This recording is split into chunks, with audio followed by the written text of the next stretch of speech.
and then I felt this stinging penetration in my anal area. Monday, June 30th, 1986. The Snedeker family, Carmen, Alan, their 4 children, and Carmen's young niece carried the last of their belongings into their new home at 208 Meridian Avenue in Southington, Connecticut. To the outside world, it was a fresh start. The family had been under immense strain ever since their eldest son, Philip, was diagnosed with Hodgkin's lymphoma. His treatments were brutal, and the long drives back and forth from the hospital left him weak and exhausted. Moving closer to the Yukon Medical Center felt like salvation. And the house seemed perfect. 5 bedrooms, 2 bathrooms, more than enough space for the children, and just a short drive to the hospital. But as they closed the door behind them that Monday, they had no idea that they just stepped into a nightmare that would etch itself into American folklore. This is the story the Conjuring universe wouldn't even touch. A story filled with trauma, illness, and claims so terrifying and so controversial that decades later, people are still debating whether it was fact or a hoax.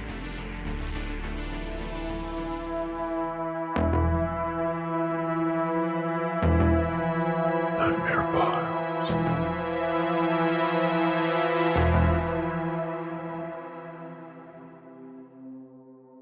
Long before the Snedekers arrived, the house at 208 Meridian Avenue already had a reputation. Built in the early 20th century, it was purchased by the Hallahan family and converted into a Hallahan funeral home. For decades, grieving families entered through the front doors carrying the bodies of their loved ones. Inside, embalming tables stood in the basement. Chemicals seeped into the floor. Coffins were stored and displayed in adjoining rooms. Generations of the dead passed through this house before it was ever called home. When the funeral home eventually shut down, the building was renovated and listed for rent. Its new life as a family home hid a disturbing truth. The basement still carried the tools and artifacts of its former purpose: embalming equipment, coffin parts, toe tags, even photographs of the deceased remained on the property. The walls might have been painted over, the floors polished, but death had already left its mark. As you walked out the back door, there were French doors. If you'd go in those French doors, it led down into the basement or into our bedroom.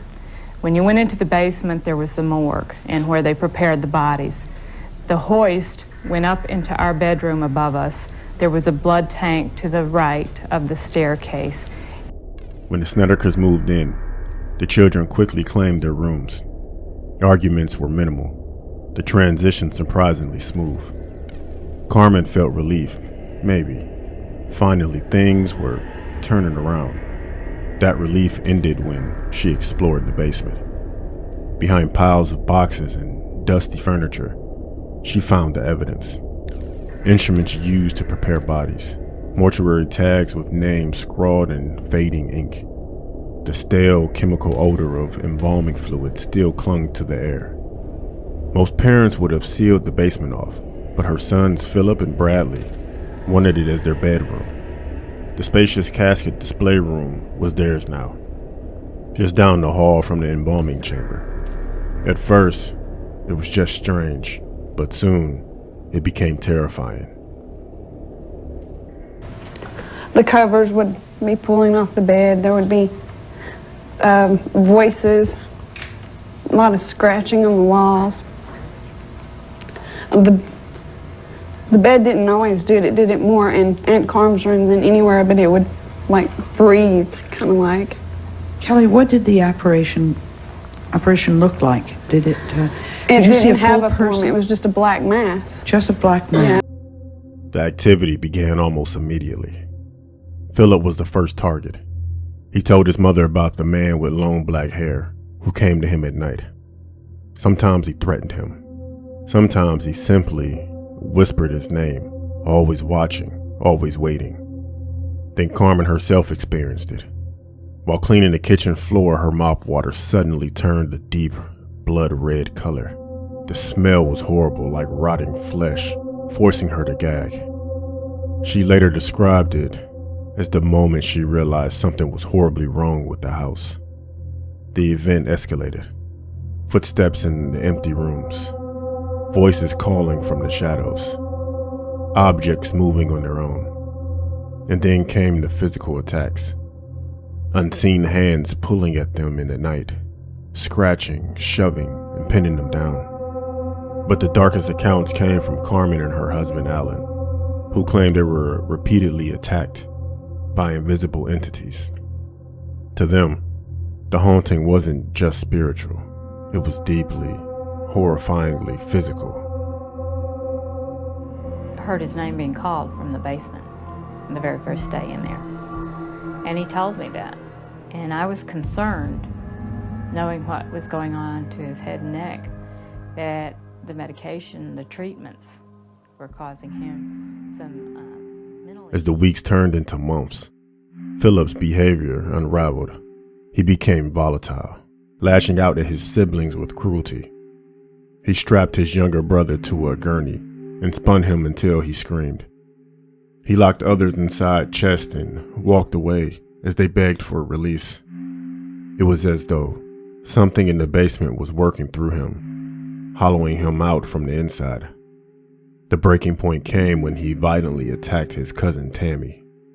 He was institutionalized for 45 days where doctors diagnosed him with schizophrenia. But what unsettled them was that his medication couldn't explain the hallucinations, nor was there any family history of the disorder. Yet when Philip left the house to live with relatives, the visions actually stopped. Carmen and their family about a chilling story. They wrote a book about it called In a Dark Place, the story of a true haunting. And they wrote this book along with Ed and Lorraine Warren, who have been with us before. They are the professional Ghostbusters, who Al and Carmen said saved their lives. Ed, you both launched an investigation into the house and you discovered a very shocking thing that actually happened in the funeral parlor involving the bodies. What happened? With their lives collapsing, the Snedekers called in Ed and Lorraine Warren, the same couple who had investigated the Amityville horror. The Warrens arrived and immediately sensed something malignant. Lorraine claimed she felt crushed by the energy of the home. Ed insisted that horrible things had been done to the bodies in that basement and with the bodies, and human remains had been used in the rituals. To them, this wasn't just a haunting, it was a demonic infestation. On September 6, 1988, a Catholic priest performed an exorcism on the house. According to the family, the activity ceased immediately. By the end of the year, they packed up and left. But outside those walls, the debate had only begun. While we were investigating this story, we came across some people who live in the Snedekers' old neighborhood. And they say they have some serious doubts about the Snedekers' story. In fact, they say the Snedekers are making the whole thing up. Meet Richard, Yvonne, and Jim. The landlord, Darrell Kern, suggested that the Snedekers exaggerated their claims, whose rent fell behind. Neighbors described the family as cheerful in public, not fearful. Friends of Philip said he had always been a storyteller, craving attention. Even more damning, future owners of 208 Meridian Avenue reported no activity whatsoever. One even called the haunting Hollywood foolishness. So which is it? A genuine case of demonic infestation, or a desperate fabrication born out of illness, poverty, and grief? They had brought in some religious relics, one of which was a Madonna, and they were placed in various places throughout the house. They spoke the Mass in Latin, in Hebrew, and in English. During the exorcism, there were several different things that actually had transpired in there. We had rumbling that went through the house. The story of the haunting in Connecticut, the Snedeker family, exists in a gray space. A place where trauma, folklore, and faith intertwine. Perhaps the Snedekers were victims of something beyond human comprehension. Or perhaps the house's grim history was enough to plant the seeds of fear, and those fears grew into something that consumed them. In the end, the haunting may not be about what was in the house, but about what was in that family. And maybe that's what makes this case so terrifying. Because if the horror wasn't real, then everything they endured, it came not from spirits, but from the living. This is the case that the Conjuring universe would not touch because it was too scary. And then as you walked through there was the sink where they flushed the blood and things of that nature, and they prepared the bodies, and there was makeup and wax and things like that in there. There were 3 coffin pillows. Then as you come through, there was a tool room where they kept the little head things, where they put the name of the person, little medals. Was there a hand? You said you felt something. I felt it. You couldn't see it. I couldn't see it because it was behind me, but it was like a huge, it was just freezing cold. It was like a hand on my back, and it would just like, when I was laying on this side, and this bra strap would always be pulled down, and I always slept in my undercloak, my bra and stuff went out the bed. That's just, and it would be being tugged down, and you'd pull it back up, and usually, when you're laying on that side, that just doesn't happen. And You actually saw ghosts? What did they look like to you? It took different forms. When I seen it, I would see it in different shapes. The first time I seen the ghost, it appeared in cat-like eyes glowing up on the ceiling, looking down at my bed. And the second time I seen it, it appeared as my little sister. The lights were taken out of the sockets on the ceiling.